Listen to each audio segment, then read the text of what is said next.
And one of my best friends came over to me and said, Timmy just said she doesn't want to be your friend because you're black.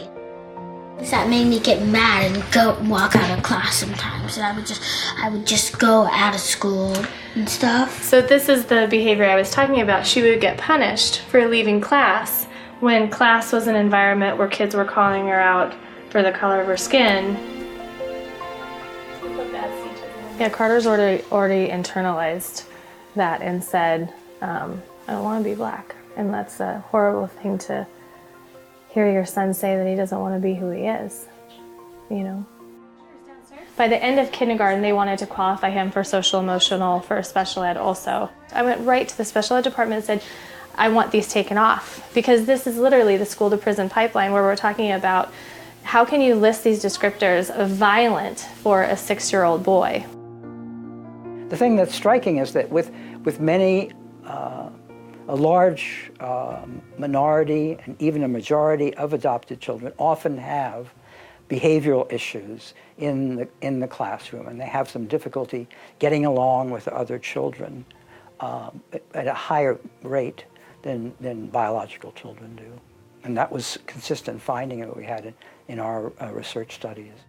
Generally speaking, black children do have somewhat higher rate of problems within the adoptive population as well as in the biological population. That does show up.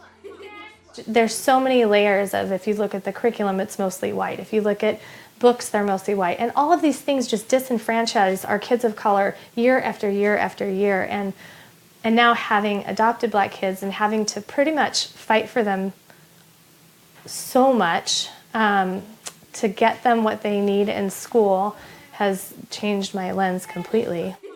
If you're growing up in a home that doesn't have a college-educated black person and you're able to see one at school who's your teacher, that might signal to you that, hey, I can do this too.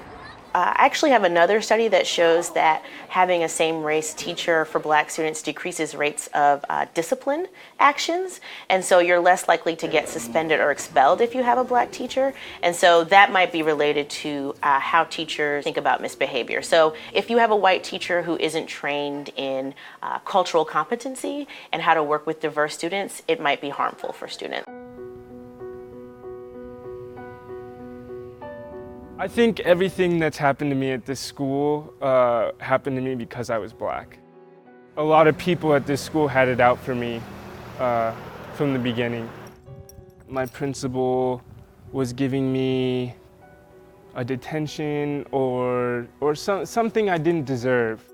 That made me angry. I did punch a wall and I did break the bone in my hand.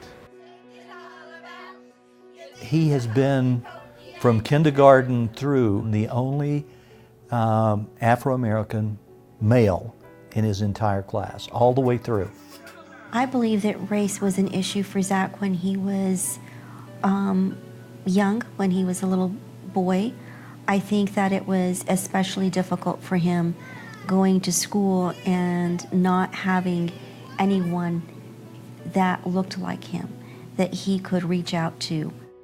Probably the worst incident we had was with the football team. He was the only black kid on the football team, the only one. He posted a picture of Zach going into the locker room after practice completely drenched, and it had been a hot day, and after practice, you know, they're all pretty sweaty, and it was a photo of him, and underneath it, it said, "This is Zach after a long day of picking cotton."